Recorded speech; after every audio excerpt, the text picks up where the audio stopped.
bonjour tout le monde, en ce beau samedi ensoleillé. Donc je reviens vers vous pour la perte de poids. Depuis 4 semaines, je vous parle de cette perte de poids et de manger mieux, de vivre mieux en changeant vos habitudes alimentaires. Aujourd'hui, je vais vous parler du sujet principal, c'est-à-dire le jeûne intermittent. Donc, vous êtes déjà bien préparé depuis 4 semaines. Vous avez éliminé le sucre raffiné et toutes les boissons qui en contiennent, du mauvais sucre, les plats tout prêts, etc. Et vous bougez. Je ne vous ai pas montré la semaine dernière les exercices au sol, les abdos et les fessiers, parce qu'on n'avait pas assez de place, mais il faut les faire aussi. Ça fait maintenant 2 mois que j'ai recommencé à faire de la gym et j'ai perdu un petit peu de la taille, pas encore de façon satisfaisante, mais selon que je suis ballonnée ou pas, je ne sais pas ce qui se passe, mais c'est variable. J'aurais perdu donc de 4 à 8 cm de tour de taille, mais j'ai encore du travail, c'est pas le résultat final que je souhaite. Alors, on revient au jeûne intermittent. Je voudrais d'abord vous parler, encore une fois, de la méthode Chataignier, de Frédéric Chataignier, parce que c'est elle qui est à la base de cette méthode. J'ai rencontré cette jeune femme il y a 4 mois au cours d'une conférence à laquelle j'étais pas très chaude pour participer, puisqu'elle parlait de perte de poids. Ce qui m'a attiré plutôt, c'était ses habitudes alimentaires plus saines. Perte de poids parce que moi j'étais dans une période où j'essayais au contraire de récupérer des kilos que j'avais perdus.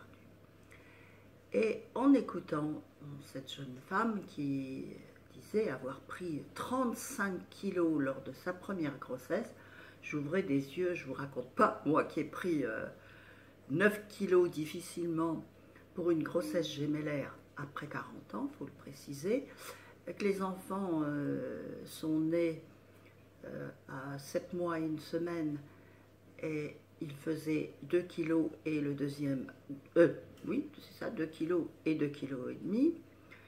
Donc il n'était pas maigrichon, hein, c'est plutôt moi, j'étais squelettique.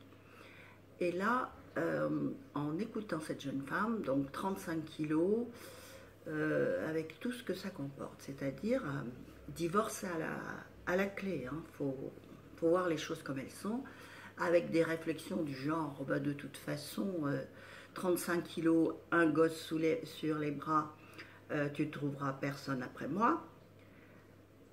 C'est une phrase terrible, parce que un gosse sur les bras, ça veut dire non seulement tu es grosse et je veux plus de toi, mais en plus je t'abandonne le fruit de notre amour ou de notre ex-amour. Enfin, c'est un autre débat, mais ça doit être des paroles extrêmement blessantes, choquantes. Et cette jeune femme, après avoir eu des moments dépressifs très forts, et je peux le comprendre, a décidé de se prendre en main.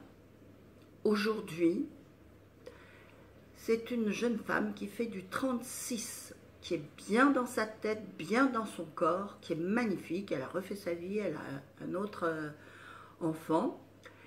Et en l'écoutant, j'ai découvert que ce jeûne intermittent, c'est en fait ce que nous avions fait avec mes 2 enfants lors d'un voyage à Cuba au mois de novembre dernier.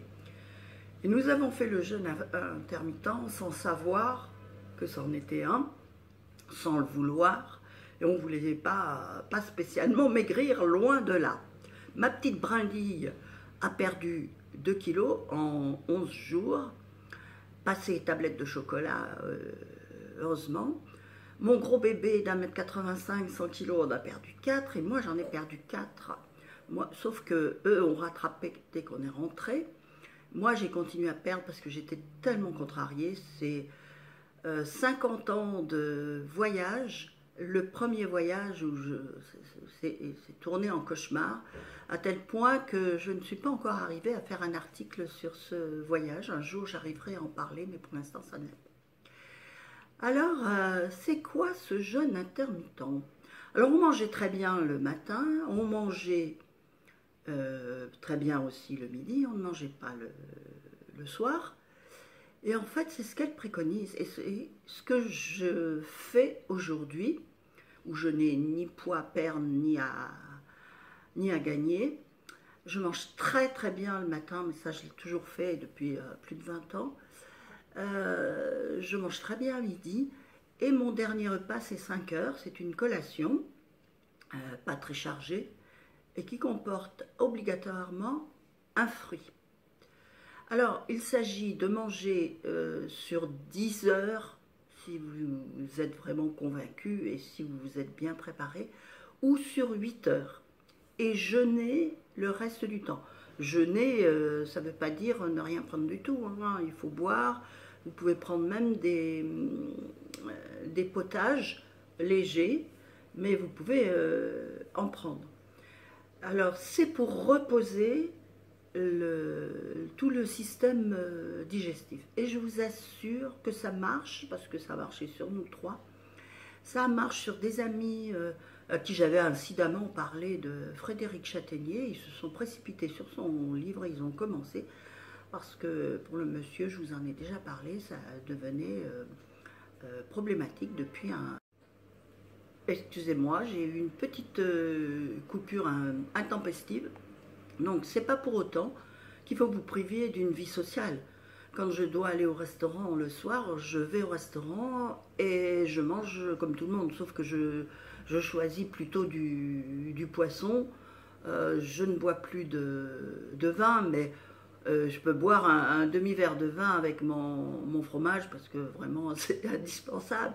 Je veux dire que je n'en bois pas tout le long du repas comme je faisais il y a longtemps que j'ai ralenti là-dessus. C'est vraiment un mode de vie. Vous allez vous sentir mieux, puis perdre ces kilos. Alors, j'en reviens aux examens. C'est important. Allez voir sur son blog, oui, je dis bien, le poids du bonheur. Je vous remettrai tout ça en barre d'infos. C'est vraiment important. En fait, même quand on n'a pas de poids à perdre, hein, moi je le fais, je n'ai plus de poids à perdre, mais en revanche, je me sens bien, j'ai envie d'une vie plus saine, donc ça me convient très très bien. Voilà, donc je vais partir lundi à Paris pour 15 jours. Je ne sais pas si samedi prochain je pourrai revenir vers vous pour parler à nouveau de la perte de poids, parce que vendredi et samedi prochain, je serai de permanence dans cette boutique éphémère de 11 h à 19 h 30. Donc le temps de rentrer mon lieu d'hébergement, ça va être un petit peu compliqué. Mais en tout cas, tenez-moi au courant, ça m'intéresse de savoir si vous avez tenté l'expérience. Voilà, bon week-end à tous, bonne journée.